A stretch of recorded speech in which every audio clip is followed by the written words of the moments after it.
Kalau mau belanja pas lagi umroh, mending pakai uang rupiah apa uang rial? Menurut aku yang udah stay di sini selama 6 hari dan udah berkali-kali belanja, mending pakai uang rupiah aja. Tapi kalian juga harus pintar nawar ya. Kenapa? Mending pakai uang rupiah, nggak usah nuker rial. Ya harus nuker lah dikit, tapi nggak usah banyak-banyak ya. Kayak 500 ribu aja cukup.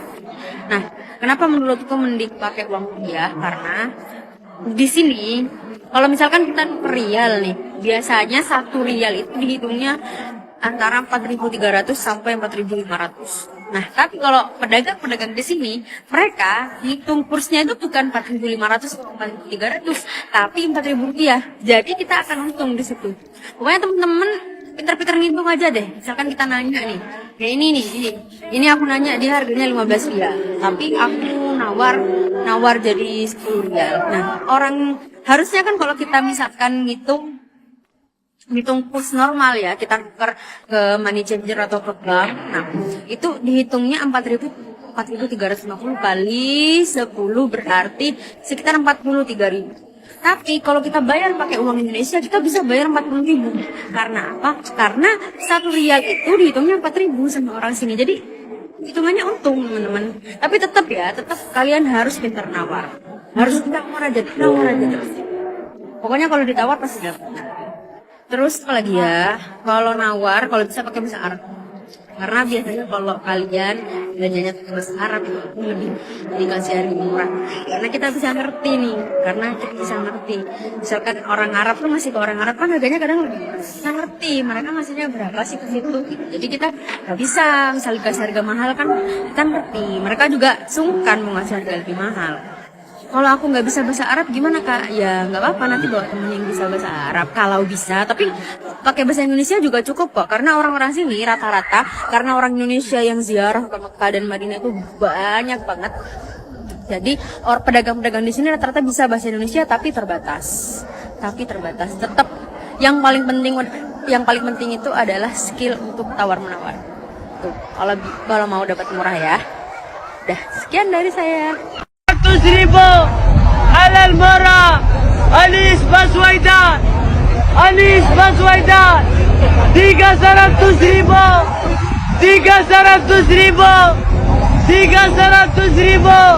halal murah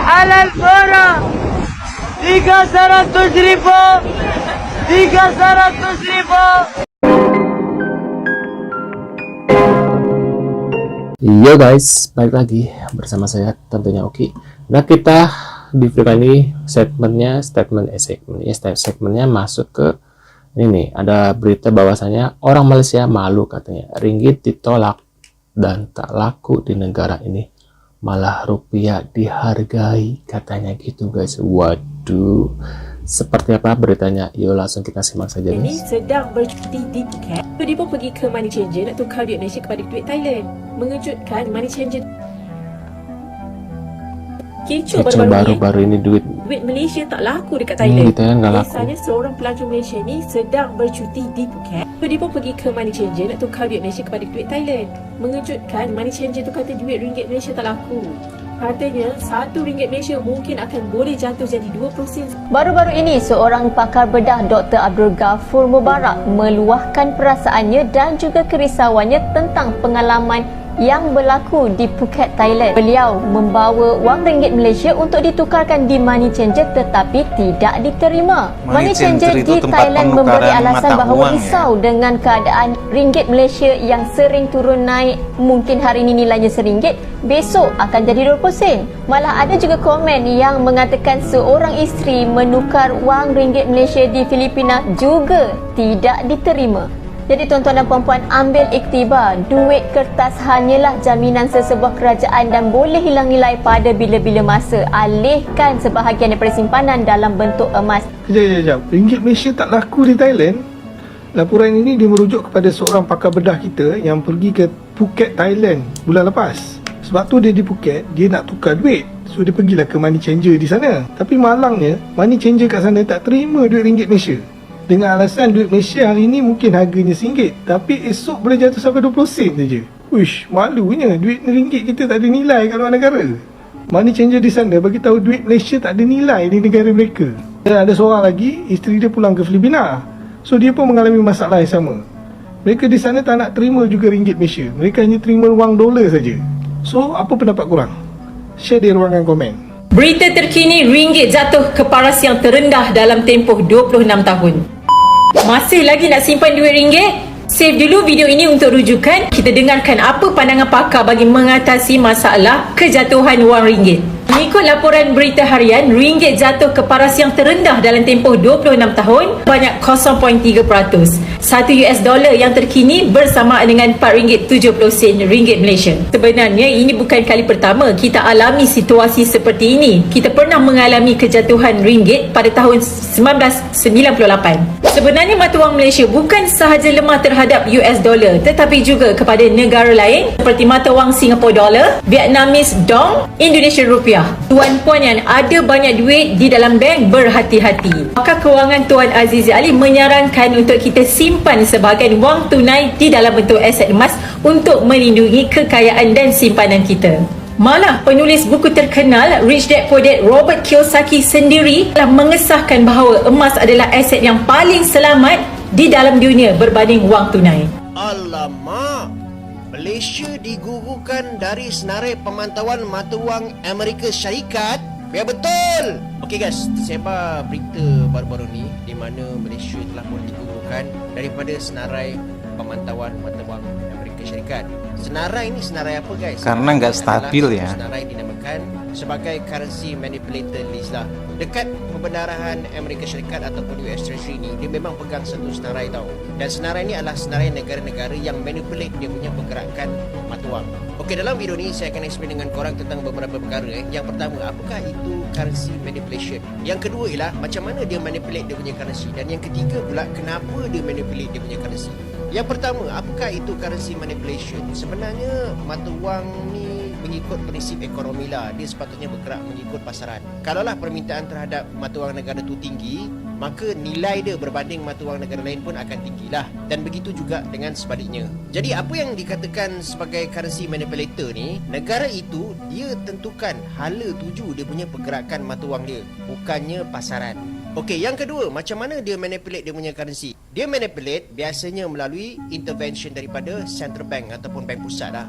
Jadi bank pusat ni, kalaulah let's say dia lihat bahawa mata wang dia tu terlalu kuat ataupun terlalu rendah, dia orang akan campur tangan lah. Misalnya kalaulah mata wang dia ni terlalu rendah, apa dia buat? Dia akan beli balik mata wang negara dia sendiri dekat pasaran forex dan kemudian dia jual mata wang US dollar tu. Jadi ini akan menyebabkan nilai dia akan naiklah. Dan yang ketiga pula, kenapa negara-negara ni ada di antara mereka yang manipulate dia punya currency? Antara sebab utamanya adalah tujuan perdagangan. Sebab ada negara dekat dunia ni yang sengaja turunkan nilai mata wang dia untuk menjadi lebih kompetitif dalam pasaran ekspor. So bermaksud kalau dia kekalkan nilai mata wang dia yang rendah tu, jadi harga barangan dia dekat pasaran antarabangsa jadi murah lah. Kita tukar pergi rupiah ataupun rial saja guys. Di sini Madinah mata wang rial ringgit ditolak, rupiah diterima. Ini dianggap ya guys ya. Diterima. Inilah momen warga Malaysia terkejut saat para pedagang Arab lebih memilih rupiah daripada ringgit Malaysia. Dalam beberapa situasi, rupiah bisa diterima langsung di Madinah, terutama di kawasan yang banyak dikunjungi oleh jamaah Indonesia, seperti di sekitar Masjid Nabawi. Banyak pedagang lokal, bukan hanya khususnya yang menjual rupiahnya, souvenir, tapi bahasanya makanan, juga atau diterima. oleh-oleh khas, menerima rupiah karena mereka memahami tingginya jumlah jamaah Indonesia yang berbelanja. Namun, nilai tukar biasanya tidak sebaik jika Anda menukarkan rupiah ke rial di money changer resmi. Jadi, meskipun praktis, tetap bijaksana untuk menukar sebagian uang Anda ke rial sebelum berangkat. Dia nak membeli minyak wangi itu tadi, dia bagi duit RM100. Jadi peniaga tu bilang dia bukan tidak terima, cuma dia kata apa ya, dia lebih prefer uang selain daripada ringgit. Maksudnya kita tukar pergi rupiah ataupun rial saja. Di sini Madinah mata wang rial ataupun mata wang rupiah saja guys yang diterima. Do you take Singapore dollars? No. No. Why? Rupiah, Jokowi? Yes. Oh, Singapore kat Bayu. Where segi ai? Hard. Singapura ira payu. No, Haji. No, Haji. No? Rupiah malah tak ada dihargai. Got no money. I'm broke. I'm not rich today. Berapa? 50.000 aja kawi rupiah halal, mari murah, murah banget. Ayo, ayo, ayo. Bahasanya juga bahasa Indonesia. Ini lokasinya di depan Hotel Rayana Ajiat dan juga Makarim Ajiat. Pasar Subuh. Hei, 1, 2. Ini satu.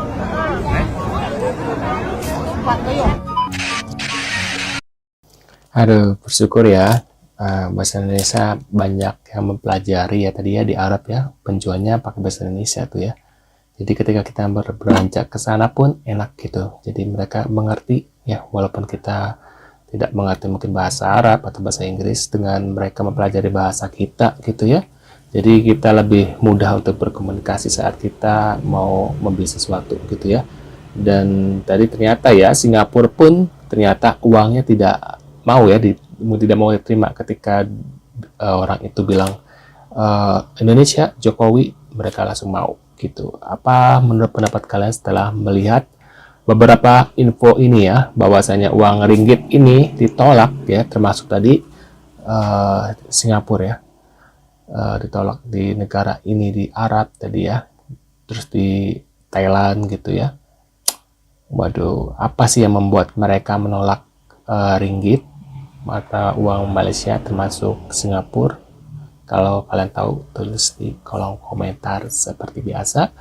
Dan sekian dulu guys videonya. Jangan lupa bantu subscribe Uku Kelvin dan sampai jumpa di video selanjutnya. See you guys.